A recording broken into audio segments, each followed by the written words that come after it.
Welcome back to another episode of Rock Boys Football. Early June, the Clemson Tiger fans who follow the high school recruiting trail knows exactly what that means, and that is Clemson hosting their monster recruiting weekend where they're set to host not only all 11 of their commitments in the 2025 class, but pretty much every single one of their targets in the 2025 class as well. Want to dive into some of the players that really are standing out to me that will be on Clemson's campus over the weekend. And if we get any commitments over the weekend, we will certainly be doing some film deep dives this weekend as well. Fired up to get into it. Before we do it, as always, just want to say thank you to you guys and to the Clemson fans. This is the time period where we talk a lot about this program on the recruiting trail. And the amount of support y'all continue to show to the fellas, it truly does mean a lot. If you guys do enjoy the content, consider subscribing to the channel. And without further ado, let's get into this one. I want to start with, where Clemson sits right now in this 2025 class. And in my opinion, they're sitting in a very good spot. And it's really clear the position groups that Dabo Swinney is valuing in this 2025 class. And that's line of scrimmage play. And you start scrolling down this list, the top 6 class in the 2025 cycle, Mari Adams, a guy that I think certainly can finish up as a 5-star in this 2025 cycle. Just a phenomenal athlete for that size. Massive fan of his game. Isaiah Campbell, another guy that I think could play on the edge or the inside. Ari Watford, one of the more athletic edge rushers in this 2025 class. And you continue to scroll down and say, 4-star offensive tackle Braden Jacobs, Gideon Davidson, a running back that I know a lot of Clemson fans are extremely high on. Easton Ware, 6 out of their top 8 commitments are line of scrimmage players. And then you take a look at who's coming on campus for Clemson over the weekend and say line of scrimmage continues to be a priority. And let's start with the name that we've been talking about with Clemson really since the last couple of months, and that's 5-star offensive tackle David Sanders Jr. from Providence Day High School. And we don't need to dive too much into David Sanders. We've talked extensively about him, but it does sound like Clemson is probably the leader in the clubhouse for the commitment of David Sanders. He is just a special athlete, 6'6", 270, carries that weight exceptionally well, 36-inch arms. Yes, he's gonna add some weight as he gets into his college football program. But from what I've seen from David Sanders Jr., from what I read about what he does during the offseason camps, you are looking at kind of a bona fide all-American caliber offensive tackle. And we'll see if Clemson maybe can seal the deal on David Sanders Jr. over the weekend during his official visit. Next guy I want to talk about, and again, prioritizing the offensive line, that's 5-star offensive lineman Josh Petty, who I think could play tackle. I think he could play guard. And what I love most about Josh Petty, this kid is a state champ on the wrestling mat as well. And you turn on the film and it shows up. You talk about hand usage. You talk about when he's engaged with opposing defensive linemen. This kid just knows how to use his leverage and move people off the line of scrimmage. 6'5", 260, obviously needs to put on some weight on the frame. Quite frankly, I think he's a little bit bigger than 260 pounds.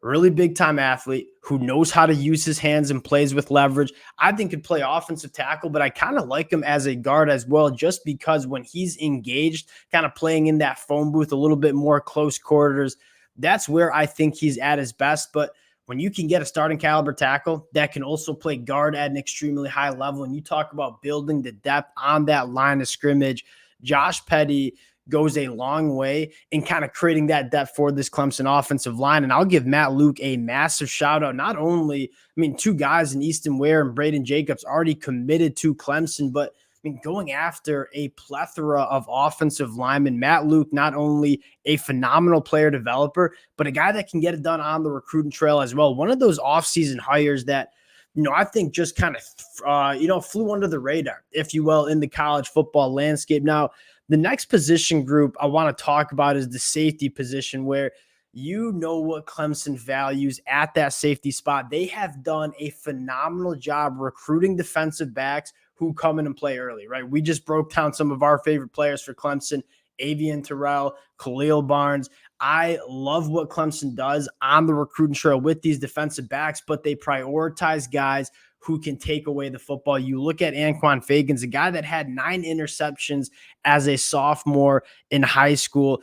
When you turn on the film, he can play the cornerback position. He can hold up in man coverage, but he also is just so good at being in the right spot at the right time, reading quarterback size and just getting his hands on footballs.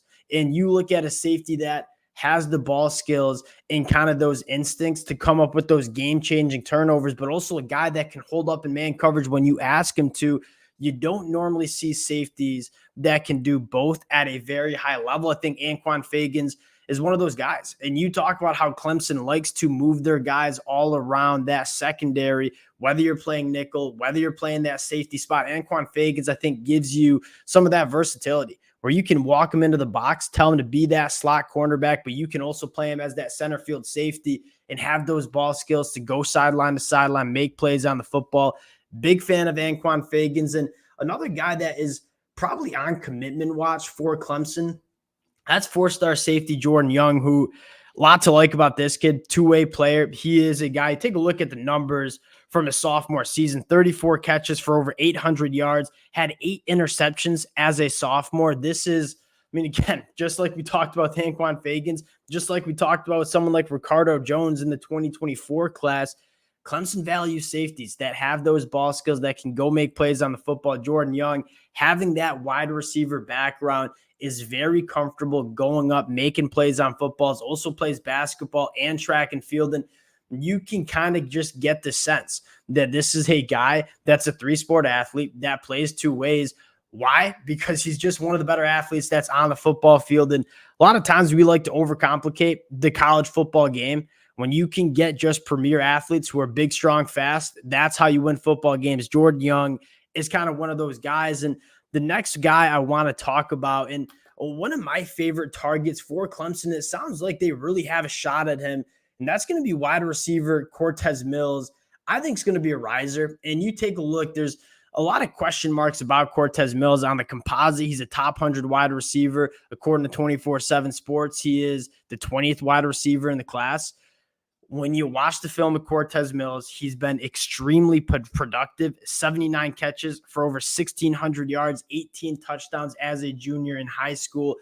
My favorite aspect about Cortez Mills, and something we've kind of been banging the table for Clemson at the wide receiver position, getting wide receivers that can go make plays for your quarterbacks. And you go back to, I don't want to use the word glory days, but you go back and look at some of those Clemson wide receivers who were just so special in that offense.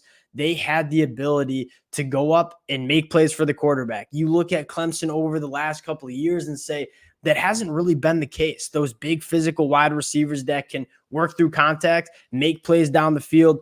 You haven't really had those guys over the last couple of years. Now, you bring in TJ Moore, you bring in Brian Wesco, 2 wide receivers that I absolutely love from the 2024 class. If you can land a guy like Cortez Mills, who I think has very similar traits, although not the size that TJ Moore has, I look at this Clemson wide receiver room and say, you can get Cortez Mills. You have TJ Moore, Brian Wesco coming in. You have some young cats and Tyler Brown, who had a phenomenal true freshman year.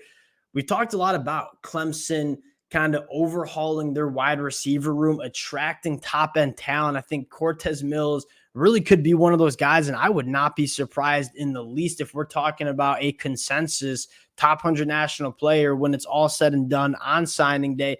A ton of other visitors for Clemson. I wanted to highlight some of my favorite targets that will be on campus for this Clemson program. Again, if we get any commitments over the weekend, we certainly will be breaking those down. I appreciate you guys rocking with the fellas. If y'all do enjoy the content, consider subscribing to the channel. Appreciate you guys, and we'll talk to y'all later.